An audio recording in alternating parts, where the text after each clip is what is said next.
নমস্কার বন্ধুরা, সোমাদির রান্নাঘরে সবাইকে স্বাগত। আশা করছি আপনারা সবাই খুব ভালো আছেন।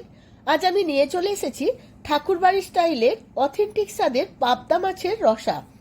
পাবদা মাছের তেল ঝাল সর্ষে পাবদা অনেক রেসিপি তো খেয়েছেন, একবার এই রেসিপিটি বানিয়ে দেখতে পারেন, সবার খুব ভালো লাগবে।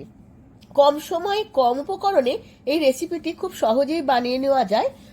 রেসিপিটি জানতে হলে ভিডিওটি প্রথম থেকে শেষ পর্যন্ত দেখার অনুরোধ রইল।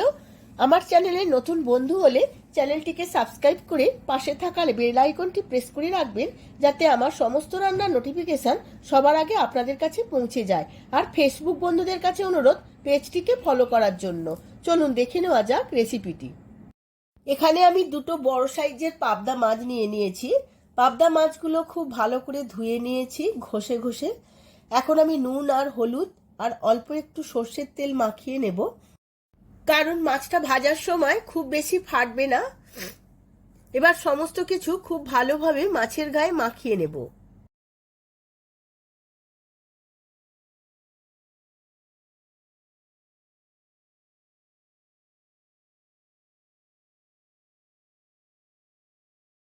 মাছগুলো ভাজার জন্য কড়া বসিয়ে নিয়েছি।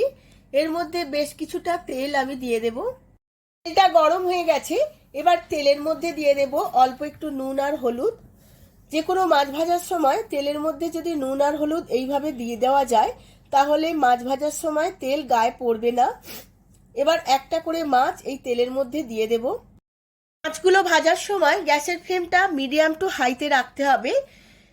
পাবদা মাছ খুব নরম মাছ, বেশি নাড়াচাড়া করা যাবে না, খুব সাবধানে ওল্টাতে হবে। আমার মাছগুলো ভাজা হয়ে গেছে, এবার একটা একটা করে তুলে নেব। এবার মাছ ভাজার তেলের মধ্যে দিয়ে দেব হাফ চামচ কালো জিরে ফোড়ন। ফোড়নটা খুব ভালো করে ভেজে নিয়েছি। এবার দিয়ে দেব দুটো ছোট ছোট করে কেটে রাখা পেঁয়াজ। পেঁয়াজটা খুব ভালো করে লাল লাল করে ভেজে নেব। পেঁয়াজটা ভাজতে ভাজতে আমি একটা পেস্ট তৈরি করে নেব। একটা মিক্সিং জার নিয়ে নিয়েছি, এর মধ্যে দিয়ে দেব একটা কেটে রাখা টমেটো, কালো সর্ষে দেব 1 চামচ, পোস্ত দেব 1 চামচ, দিয়ে দেব আদা রসুন বাটা 1 চামচ। আমার বাটা ছিল বলে আমি বাটা দিলাম, আপনারা চাইলে গোটাও দিতে পারেন। আর দিয়ে দেব 4-5টা শুকনো লঙ্কা। আমি শুকনো লঙ্কার বীজগুলো বের করে নিয়েছিলাম। এবার অল্প একটু জল দিয়ে একটা মিহি পেস্ট করে নেব। পেস্টটা আমার হয়ে গেছে। এবার ওদিকে পেঁয়াজগুলো দেখে নেব। পেঁয়াজটাও লাল লাল করে ভাজা হয়ে গেছে। এবার সমস্ত পেস্টটা আমি পেঁয়াজের মধ্যে ঢেলে দেব। ঢেলে দিয়ে খুব ভালো করে পেঁয়াজের সাথে কষিয়ে নেব। মশলাটা খুব ভালো করে 5-7 মিনিট কষিয়ে নিতে হবে। এর মধ্যে আমি দিয়ে দেব অল্প একটু হলুদের গুঁড়ো আর দেব 1 চামচ কাশ্মীরি লঙ্কার গুঁড়ো, যাতে কালারটা খুব সুন্দর আসে। সমস্ত কিছু আবারও খুব ভালো করে কষিয়ে নেব যতক্ষণ না তেলটা ছাড়ে।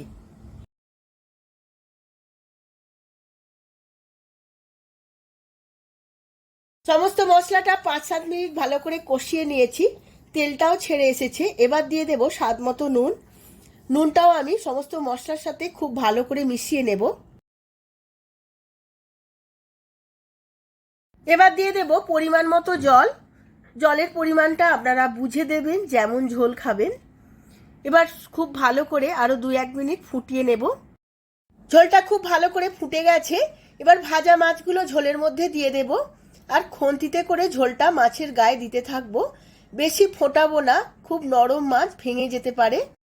মাছটা আমার একদম রেডি হয়ে গেছে। এবার গ্যাসের ফ্লেমটা অফ করে দিয়ে কিছুক্ষণ পরে সার্ভ করে আমি সার্ভ করে নিয়েছি পাবদার রসা। এই রকম একটি মাছের রেসিপি থাকলে ভাত খাওয়ার আগ্রহটা অনেকটাই বেড়ে যায়। আপনারাও এই একইভাবে বাড়িতে একবার বানিয়ে ফেলুন, আর কেমন হয়েছে আমার কমেন্ট বক্সে জানাতে কিন্তু ভুলবেন না। ভিডিওটা যদি ভালো লেগে থাকে ভিডিওটিতে প্রচুর প্রচুর লাইক ও শেয়ার করবেন।